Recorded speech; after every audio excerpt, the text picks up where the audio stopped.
You're listening to the Pace Radio Network here at paceradio.net. The views expressed by the individuals during this broadcast are their own opinions, and they may not be the same as those of their group or other organizations they may be involved with. Oh yeah, baby, that's lovely.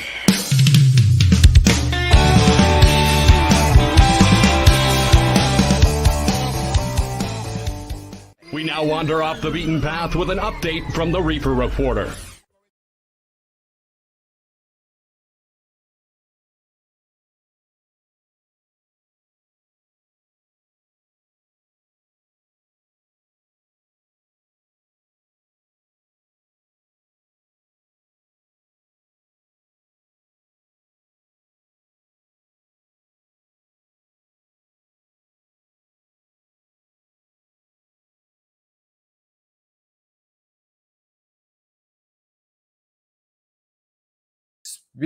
Talking about speaking, I should unmute my mic so that you can hear me.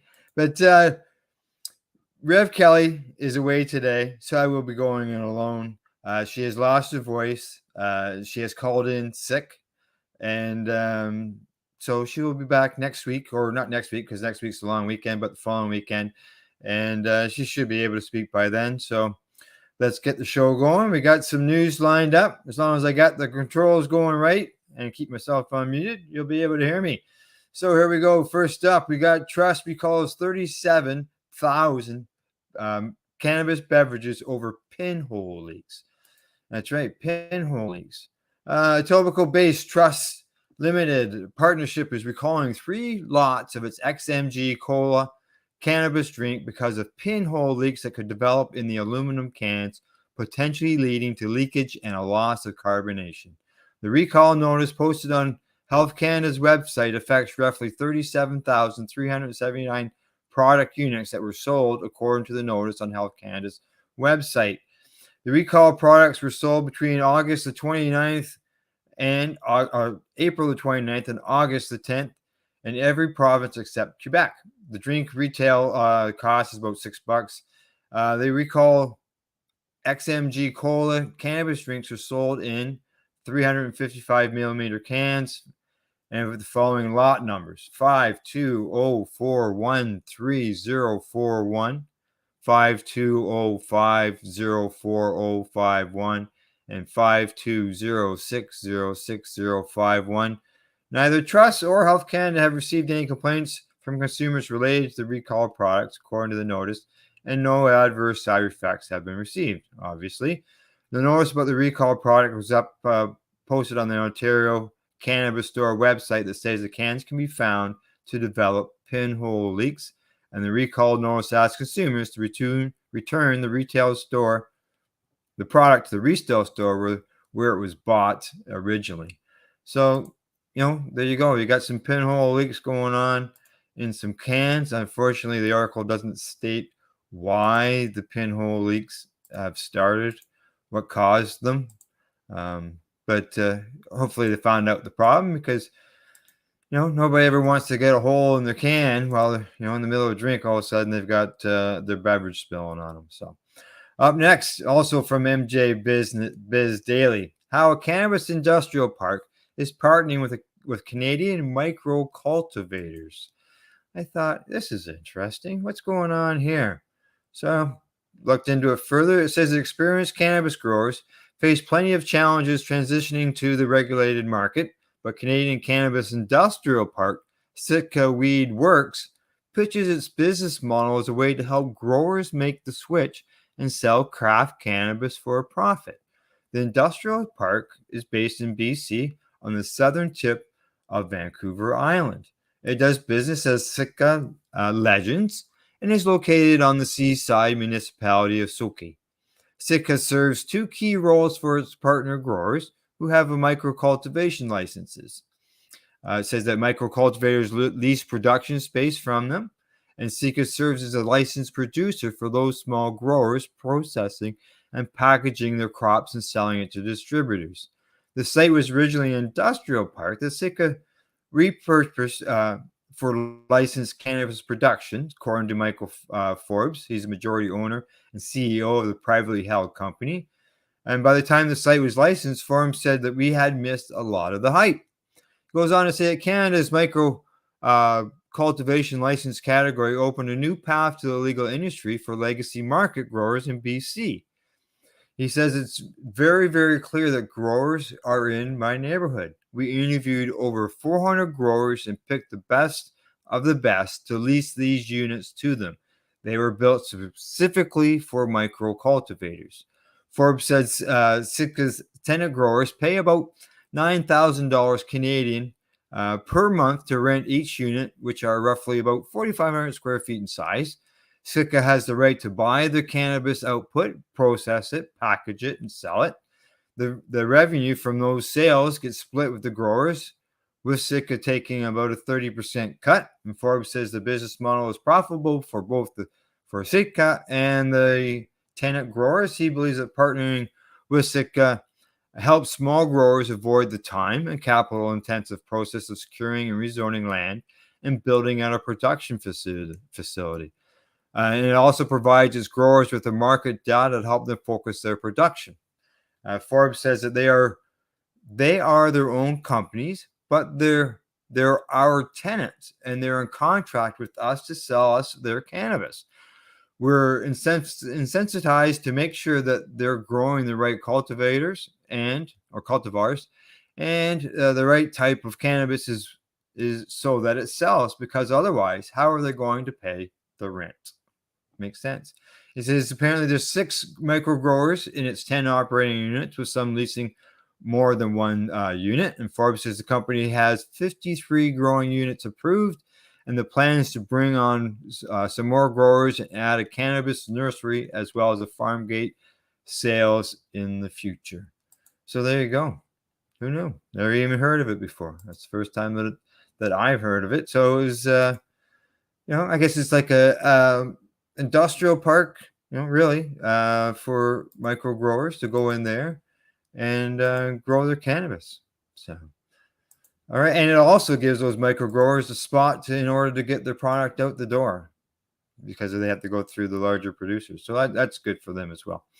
All right. On to the next story. This one comes to us from CBC. It says 13 cannabis dispensaries shut down after St. John undercover operation. That's right.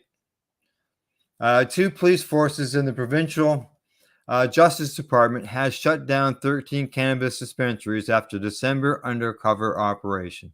St. John police say they worked with cannabis regional police force and the Justice and Public Safety Department to conduct an undercover operation.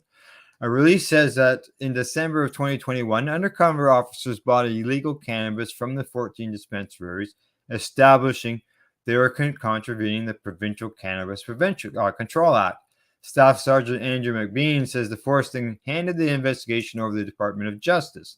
The department used the Civil Forfeiture Act to warn property owners that their buildings could be seized if they continued to rent to dispensaries. The news release said that of the 14 locations targeted during the operation, only one stayed open and is currently subject of ongoing court proceedings. Under the Act, the province has the power to ask a judge to order property owners to hand over their buildings if the province is able to prove the property is being used for crime. Over the last 5 months, court records show the Crown has filed at least 4 applications for forfeiture against 4 different property owners and dispensaries. 3 of the applicants were withdrawn because the Crown was satisfied the activity had stopped. One was thrown out by the judge with costs after a lawyer hired by the property owner successfully argued against the forfeiture. The forfeiture. McBean says the force would not release the names of the 14 dispensaries or say what the court proceedings entail. The force also did not say if the property was actually seized during this operation. The St. John police in the province have been trying to use this act to force illegal dispensaries to shut down since 2019, and they did that in Toronto too. So yeah, there you go. They're after some stores there in BC or in St. John, and it always brings back memories of what Project Claudia, or what happened in Toronto back in the day. But a little closer a little closer to me. I'm just going to say just down the road, actually, just like about 20 minutes. This next story from Global News: Central Hastings OPP bust $1 million cannabis grow up in the Tweed area. Yes, Tweed's just hop skip down the road from here. Police say that more than 1,000 cannabis plants were seized from an illegal grow operation in the municipality of Tweed, Ontario, following an investigation on Wednesday. According to the Central Hastings OPP, as part of the lengthy investigation, police executed a warrant at a rural property on Black River Road. The area is just off of Highway 7, about 12 kilometers north of the village of Tweed. And that's not where Tweed cannabis grows, okay? It's just the town. Officers seized more than 1,000 cannabis plants with an estimated value of $1 million, along with significant quality of harvested cannabis, a bobcat, a plow, and other production and cultivation equipment. So the $1 million, 1,000 plants, you're looking at $1,000 a plant. So they're still having that listed as the old price when it comes to cannabis, as far as I'm concerned. Police did not state if arrests have been made, but the investigation is ongoing. So obviously none have been arrested. Anyone with information is asked to call the OPP, and the raid included members of the Central Hastings OPP, some crime unit, task force, so on and so forth. So there you go. Big bust just down the road from here. And I haven't got a clue who it was. Didn't even know it was even there. All right, on to my last story before we go to break. And the headline coming up here from Marijuana Moment says the senator hopes to pass some key reforms on cannabis this year, but says full legalization is a difficult feat. Mexico, part 2. That's what's going to happen here. A key U.S. senator is conceding that the votes may not be there to pass a wide-ranging legalization bill he's sponsoring. But like his colleagues, a Senate Finance Committee Chairman Ron Wyden says he remains hopeful that Congress will enact some key reforms on cannabis this session. This has become a consistent talking point since Wyden filed the Cannabis Administration and Opportunity Act last month alongside Senate Majority Leader Chuck Schumer and Senator Cory Booker. All three of the prime sponsors have acknowledged in recent weeks that getting the comprehensive legalization bill through the Senate with the required 60 votes is an ambitious, if not impossible, goal. Wyden hasn't been quite as vocal as Schumer and Booker about plans to pursue alternative incremental legislation, but in a statement to the American Prospect that was published on Thursday, the senator tempered expectations about the prospects of the CAOA. A 50-50 Democratic majority in the Senate will make passing our bill a difficult feat, but I hope we can, at minimum, pass some key reforms as Congress, Wyden says. This is a winning issue that is overwhelmingly backed by the American people, especially young voters who understand how ridiculous and how fair it is for folks to be locked away for something that most states have legalized and almost everyone thinks should be legal. Hear, hear, bang, bang. That's right. Makes sense to me. He added that the legalization bill empowers states to set their own laws, and it fixes the myriad of issues caused by current prohibition, like banking and research, which enjoys significant bipartisan support. But CAOA goes even further by setting up a federal regulatory system to protect public health and safety, all while prioritizing restoration and economic justice to help undo decades of harm. In any case, in an ideal world for the senators, they would be able to secure the votes and do what the House has done twice at this point: pass legislation to end federal prohibition.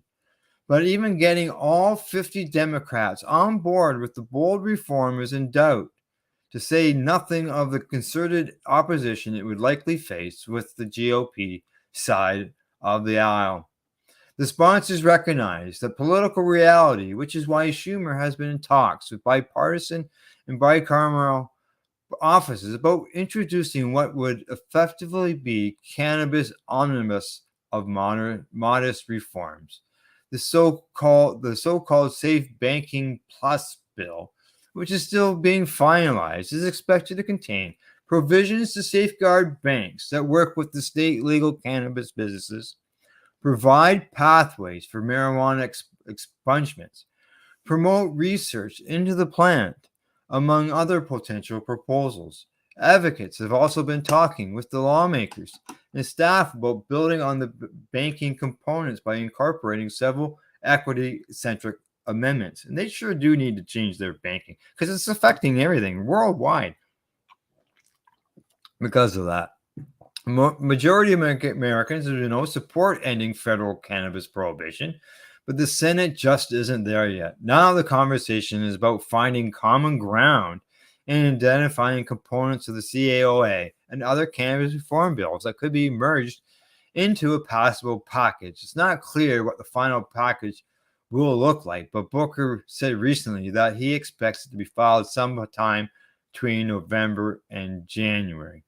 The senator also reiterated this month that he feels the Standalone Safe Banking Act requires changes if it's going to be advanced before cannabis is federally legalized. So there you go. All these announcements have been going on about bills coming forward. It looks like things aren't going to go through yet. Looks like they're going to have to put a bunch of them together in order to come up with something that maybe that they can pass. But as the article says, it's ridiculous. All those states have it legal when it comes to medical use. A bunch of them have it legal when it comes to recreational use. Many more are coming. It's about time. It's got to be time that the federal government gets around, makes it legal. It's just ridiculous, and we should be able to cross borders, all that stuff, just like any other medication or any other product that we take. It's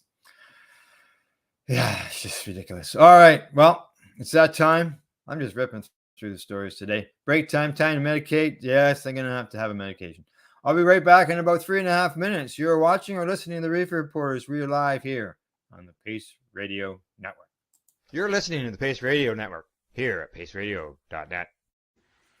Growing your own cannabis is easier than you think. Whether you're growing for recreational or medical purposes, BMA Hydroponics has everything you need to succeed. From the standard 4-plant recreational systems to the latest cutting-edge hydroponic equipment, BMA can customize your package and do it at discount prices. Visit BMA Hydroponics at 404 Maitland Drive in Belleville and ask us for a free estimate. Or call 613-967-9888 and we will give you an estimate over the phone. The only way to go.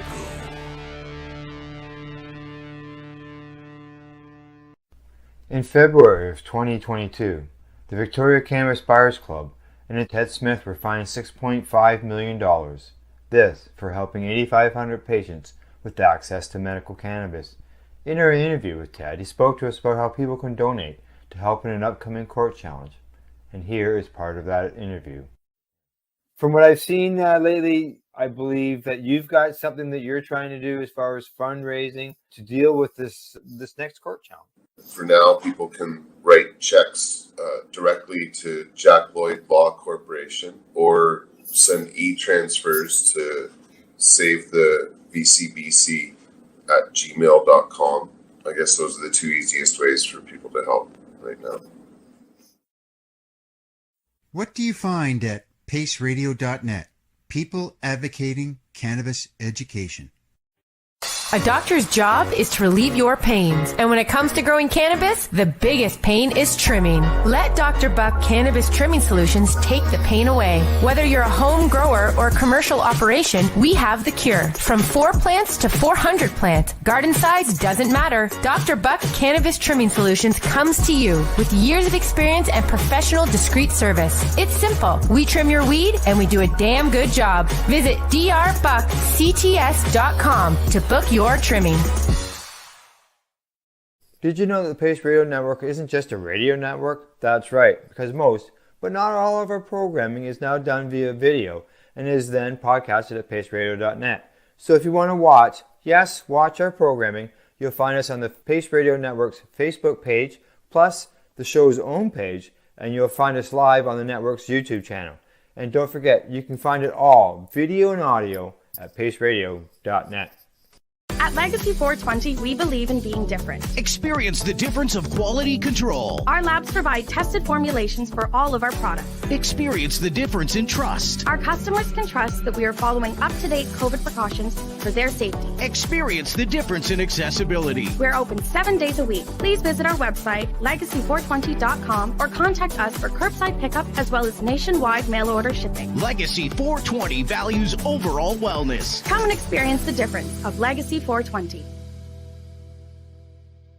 You're listening to the Pace Radio Network here at paceradio.net. I'm back, and we, the Reefer Reporters, are live here on the YouTube channel, Twitter, as well as our Facebook pages. All right, I got 5 more stories to cover here, including our Mushie Moment. Can't forget about that as well. But first up, from Politico, we have got a headline that says New Yorkers with pot convictions will now be the first to get to sell it. All right, those victimized have been getting the jump at the beginning of the line.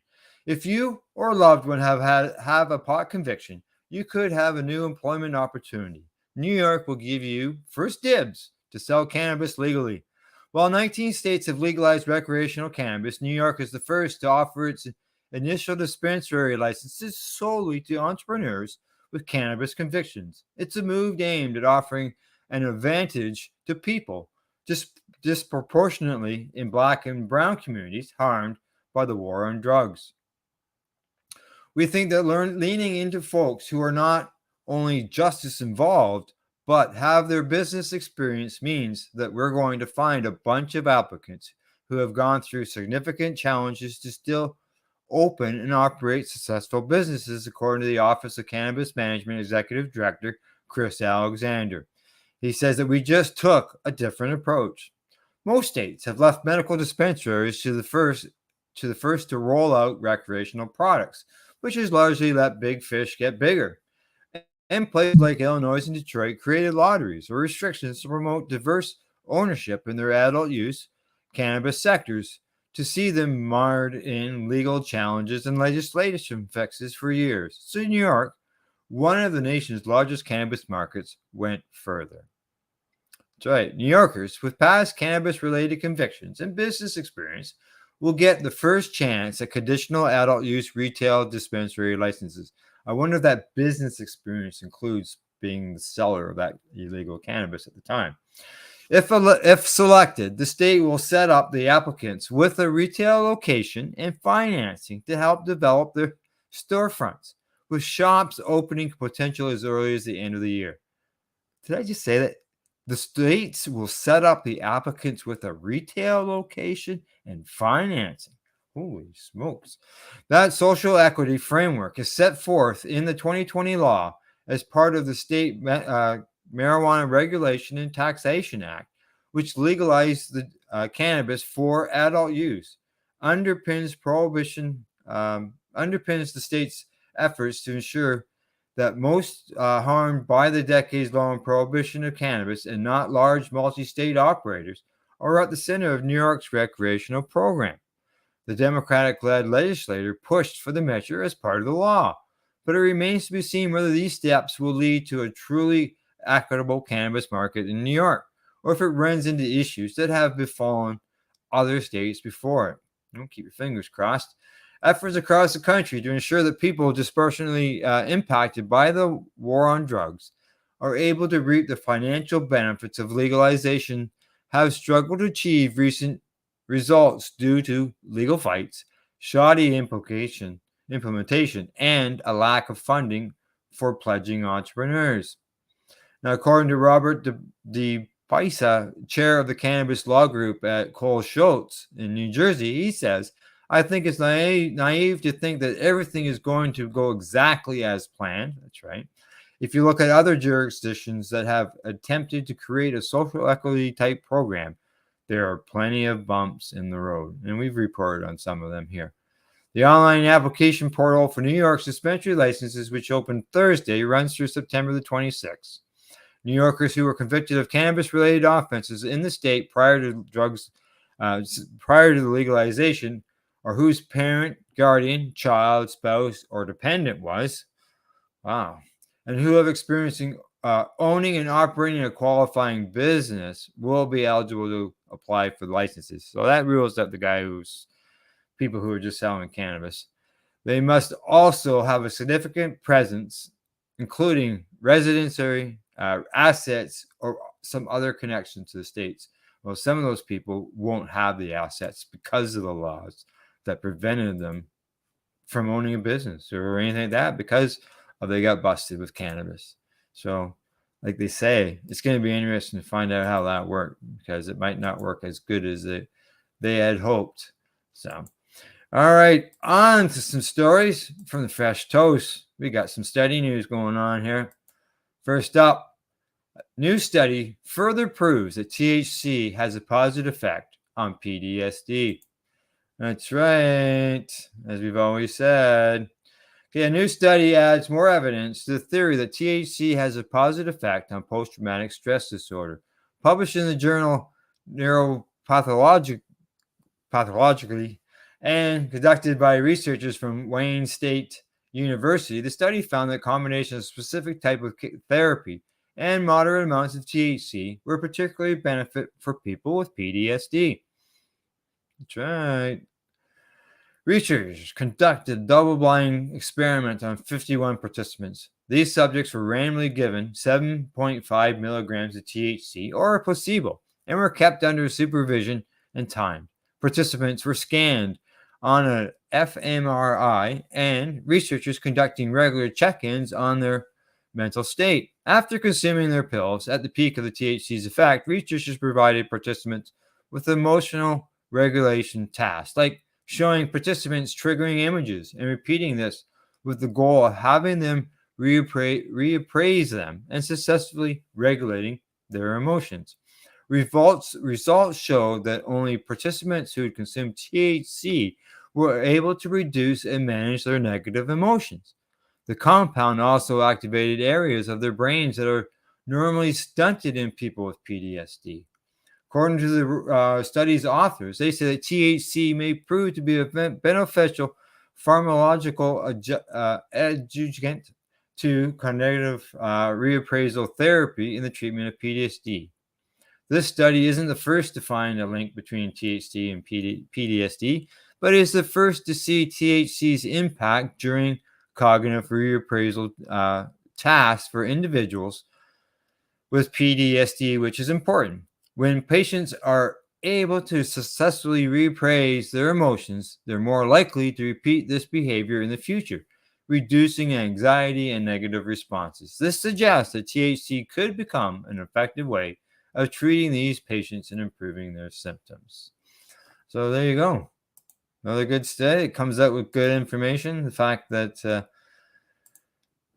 PTSD helping there. Cannabis has been for years. Patients have been talking about it. So it's nothing new. But yeah, you need those studies to make some people understand that, hey, this is medicine for people. Okay, on to the next one. Also from the Fresh Toast. A study that says oral CBD prevents chemotherapy-induced peripheral neuropathy.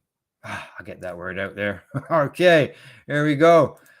As the story goes on, they say the new study published in the official journal of the Multinational Association of Supportive Care and Cancer has shown that oral CBD is effective in preventing peripheral neuropathy that occurs following chemotherapy treatment. The study was conducted by the researchers in the Department of Clinical Oncology and Palliative Care at Zealand University Hospital in Denmark. They say that peripheral neuropathy is a condition that affects nerves in the extremities, which is your feet and hands, causing them to become weak, painful, and numb. Several factors may cause PN, including diabetes, injuries, and exposure to toxins such as chemotherapy drugs. Common treatments for PN include the use of anticonvulsants, antidepressants, and pain medications. While these treatments help to relieve PN symptoms, they neither prevent nor address the underlying issue, those suffering from it often find that they have to be on a medication for extended durations, and this, of course, presents the risk of addiction and other adverse effects.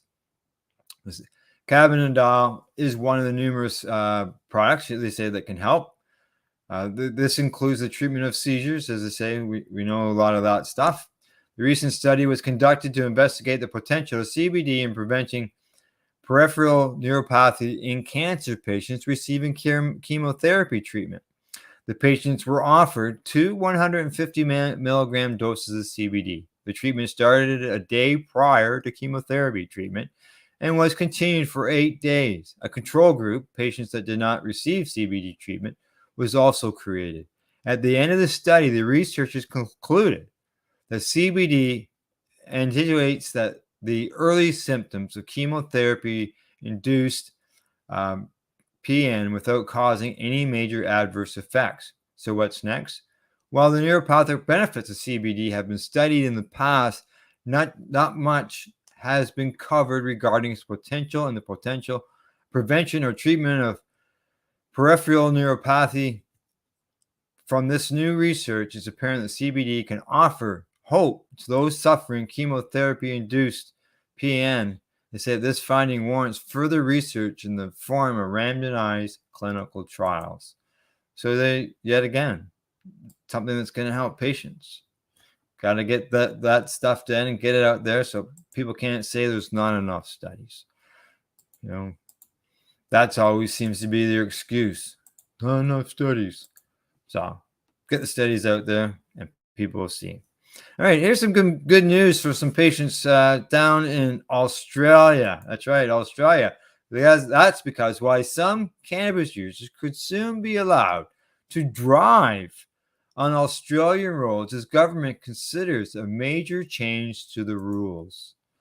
Now, Queensland residents taking medicinal cannabis could soon be allowed to get behind the wheel as politicians consider a major change to drug driving laws. The state government will review its drug driving laws that could allow drivers with a prescription back onto the road. It is currently illegal for residents to drive a vehicle if they have taken cannabis or any other illicit drug, even if they have medical certificate from the doctor. Well, it's just like here in Canada. The Department of Transport and Main Roads will review the laws amid an uptick in the number of drivers testing positive for THC during random drug tests on the users. The Greens have previously pushed for medicinal cannabis users to be allowed to drive on the road in the state. TMR's General Manager for Land Transport, Safety and Regulation, Andrew Mahone, said the use of medicinal cannabis while driving was a complex issue. He says the review is in response to the growing number of drug driving offenses being detected in Queensland's road and an increase in crashes resulting in serious injuries and lives lost. Medicinal cannabis and the issues presented, such as impacts on the enforcement through roadside drug testing and those wanting to continue to drive, will be investigated as part of this review. In May, the first in-depth study of Australia's medical cannabis program revealed the use of cannabis has increased dramatically across the country. So there you go. Maybe they're going to come up with a lot of the patients. Maybe they have a line there. Like ours in Canada is 5 nanograms, which is way too low for a patient. A patient will still be busted at 5 nanograms. And, days later, weeks later, can still be busted. So, yeah, it's good to see that they're going to make some type of exemption for patients, but it'll be interesting to see what it is. All right, up next, we got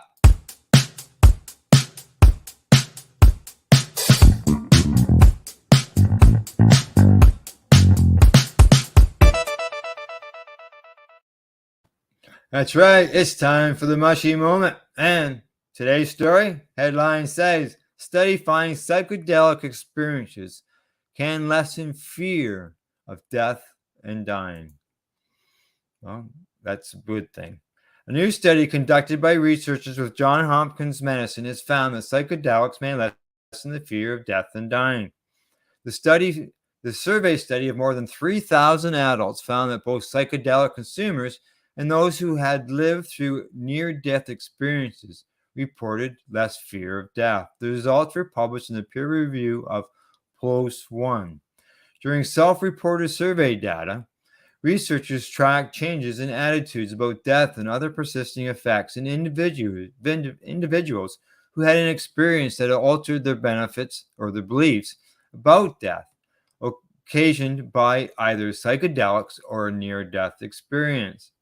Respondents were broken into 5 groups, including those with non-drug near-death or other non-ordinary experience, with those with drug-related experiences occasioned by LSD, psilocybin, ayahuasca, and DMT. Now, according to the study abstract, they say that the groups were remarkably similar in the reported changes in death attitudes attributed to the experience, including a reduced fear of death and high ratings of positive persisting effects in personal meaning, spiritual significance, and psychological insight. Across psychedelic groups, those who consumed ayahuasca, I'll get that one wrong all the time, and DMT reported the strongest, most positive, and longest enduring consequences. The psilocybin and LSD groups, meanwhile, were largely indistinguishable. Researchers also found that non-drug participants were more likely to rate their experiences as the single most meaningful of their lives. Previous research has found that the anxiety and depression reducing effects of a single dose of psilocybin can last for years for some individuals. A study first launched in 2016 recruited 29 patients who were afflicted with life-threatening forms of cancer and had been found to be suffering from depression and or anxiety as a result of their diagnosis. After just one dose of psilocybin, between 60 and 80% of patients still reported a significant drop in their anxiety levels 6 months later. Following up 4 years later, its researchers found reductions in anxiety, depression, hopelessness, demoralization, and death-related anxiety were sustained for 15 of the surviving 16 participants. Participants involved 71 to 100% attributed positive life changes to the psilocybin-assisted therapy experience and rated it among the most personally meaningful and spiritual significant experience of their lives.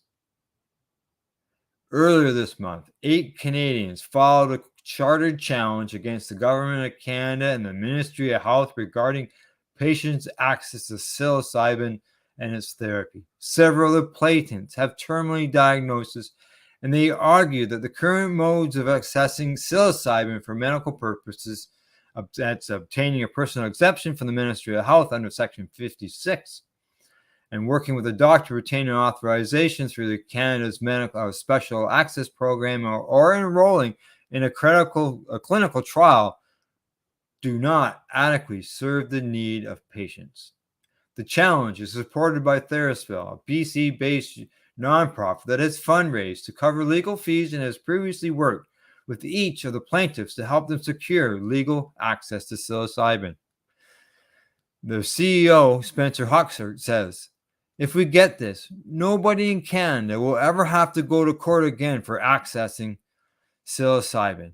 No more people will be dying waiting for access. This is what we've been working towards." Here you go.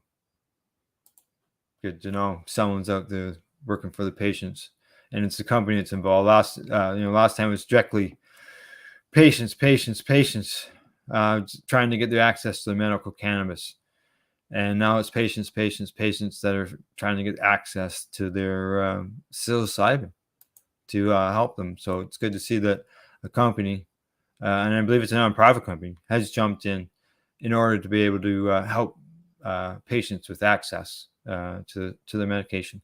So, all right. Well, it looks like I ripped through the stories today.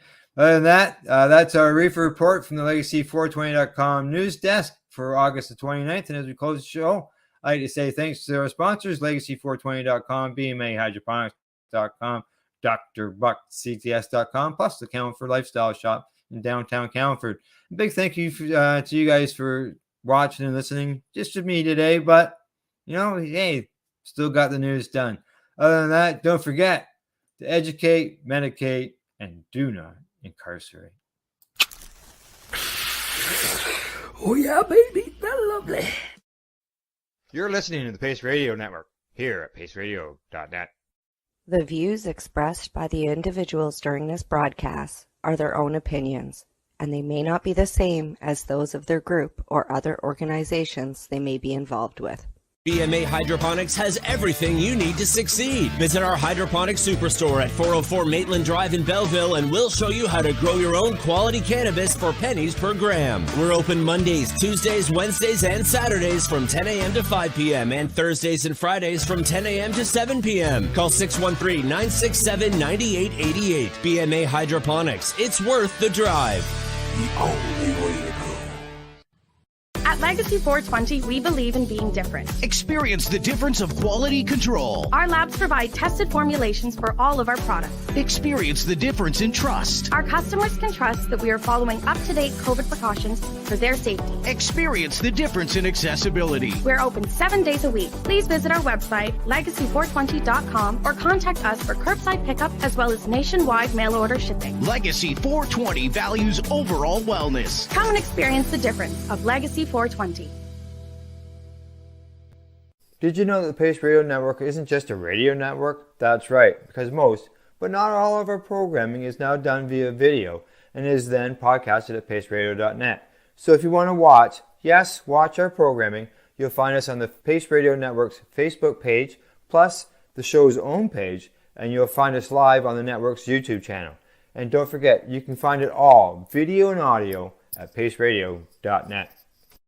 A doctor's job is to relieve your pains. And when it comes to growing cannabis, the biggest pain is trimming. Let Dr. Buck Cannabis Trimming Solutions take the pain away. Whether you're a home grower or commercial operation, we have the cure. From 4 plants to 400 plants, garden size doesn't matter. Dr. Buck Cannabis Trimming Solutions comes to you with years of experience and professional discreet service. It's simple. We trim your weed and we do a damn good job. Visit drbuckcts.com to book your trimming. Enjoy the buzz of legalization with Campbellford Lifestyle Shop. From lights to plant nutrients, books, consumption accessories, and more, we've got all your basics to grow or consume cannabis. Visit our info center or take a look at our piercing services and body jewelry, now available in-store through Campbellford Lifestyle Shop, 17 Bridge Street West, Campbellford. You're listening to the Pace Radio Network here at paceradio.net.